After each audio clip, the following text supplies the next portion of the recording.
Hello দর্শক বন্ধুরা, SR cartoon বাংলায় তোমাদের সকলকে স্বাগত জানাই। আর তোমরা যদি আমাদের চ্যানেলে নতুন হও তাহলে প্লিজ চ্যানেলটি সাবস্ক্রাইব করিও, আর ভিডিওটি ভালো লাগলে একটি লাইক করে দিও। আজ তোমাদের জন্য একটি মজার গল্প নিয়ে এসেছি। বকুলপুর গ্রামে বাস করত চুনিলাল নামে এক লোক।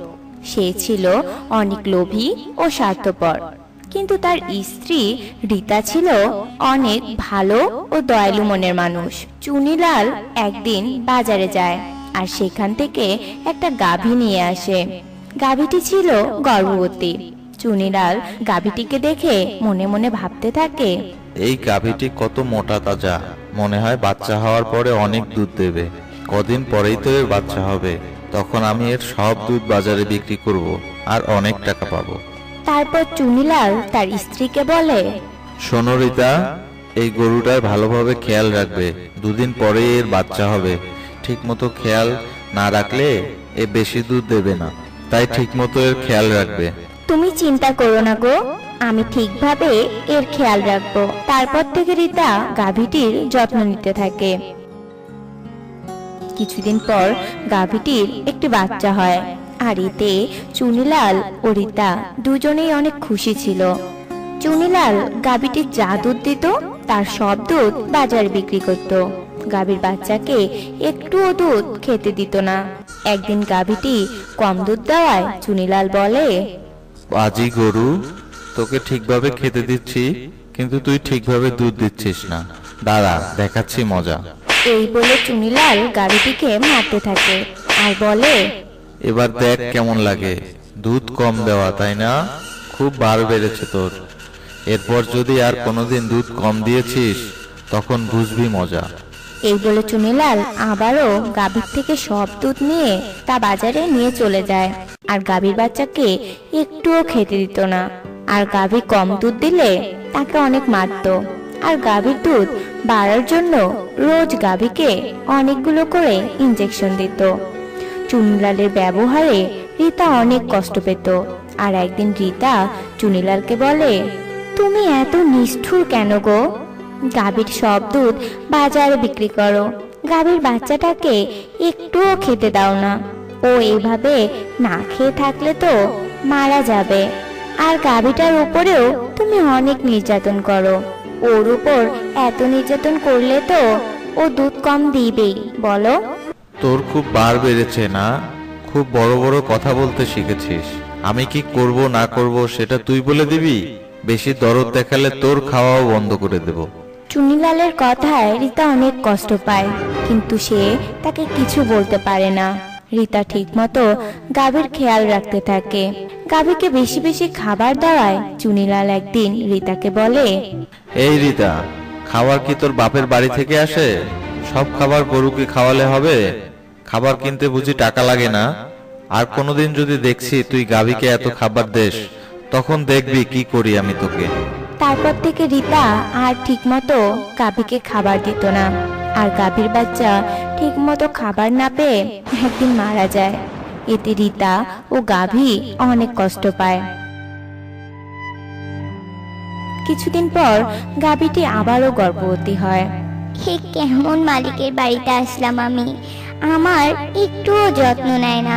আমি ওর কত উপকার করি, আমাকে দিয়েই তার সংসার চলে, অথচ আমাকেই সে কতটা নির্যাতন করে, আমায় মারে।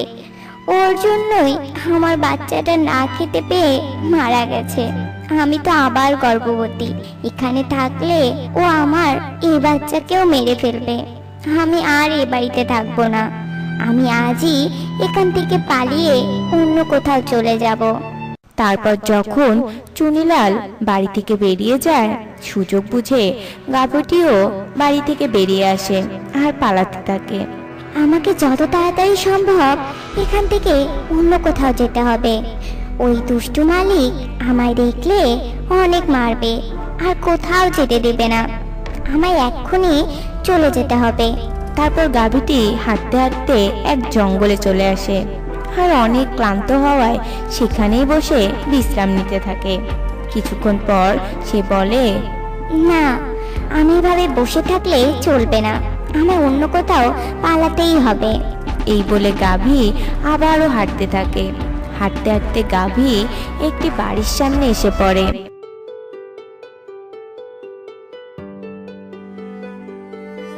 ওই বাড়িতে থাকতো মণি নামের একটা বউ আর তার শাশুড়ি ঝুমা। ঝুমা ছিল অনেক স্বার্থপর, লোভী ও খিটখিটে মেজাজের।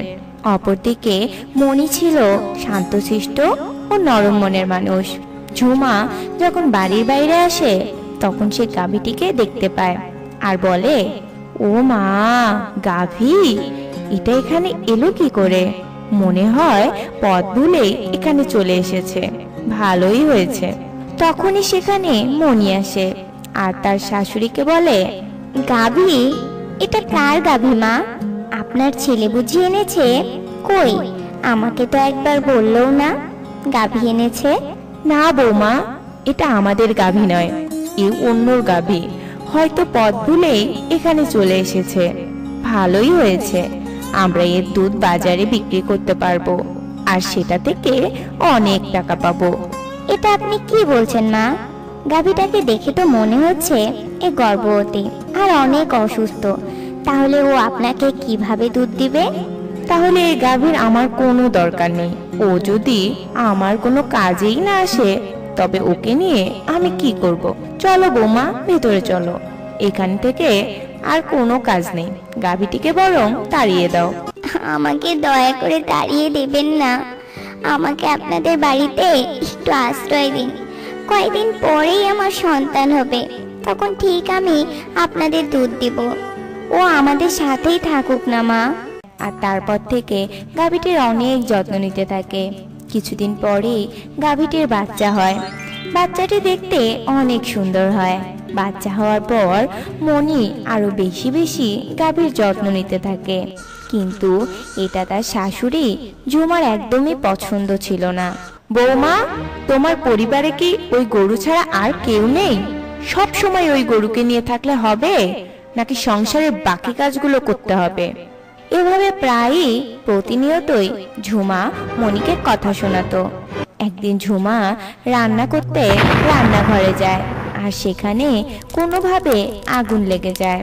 আর তখন গাভীটি সবাইকে ডেকে আনে আর ঝুমাকে আগুন থেকে বাঁচায়। ঝুমা তখন তার নিজের ভুল বুঝতে পারে আর গাভীকে বলে, তুমি আমায় ক্ষমা করে দাও। আমি তোমার সাথে অনেক অন্যায় করেছি, তোমায় মেরেছি, সব সময় তোমার সাথে খারাপ ব্যবহার করেছি। আজ সেই তুমি আমার জীবন বাঁচালে।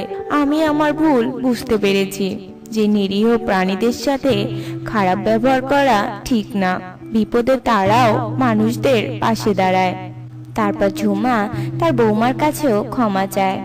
বৌমা, তুমি আমায় মাফ করে দাও। আমি তোমার সাথেও অনেক খারাপ ব্যবহার করেছি। শাশুড়িরা নিজের মায়ের মতো হয়, কিন্তু আমি কখনোই তোমায় মায়ের মতো ব্যবহার করিনি। এসব আপনি কি বলছেন মা? আমি আপনার উপর কোনো রাগ করিনি, আপনি তো আমার মাই। তারপর থেকে ঝুমা ও মণি গাভীটির অনেক খেয়াল রাখতো আর যত্ন নিত, আর সুখে শান্তিতেই তারা তিনজনে ভালোই দিন কাটাতে থাকে। তো বন্ধুরা, এমনই সব মজার মজার গল্প পেতে আমাদের এই ছোট্ট চ্যানেলের পাশে থাকতে ভুলো না কিন্তু। আজ এ পর্যন্তই, আবার দেখা হবে অন্য কোনো দিন, অন্য কোনো সময়, অন্য এক মজার গল্প নিয়ে। সে পর্যন্ত তোমরা ভালো থেকো, সুস্থ থেকো। ধন্যবাদ।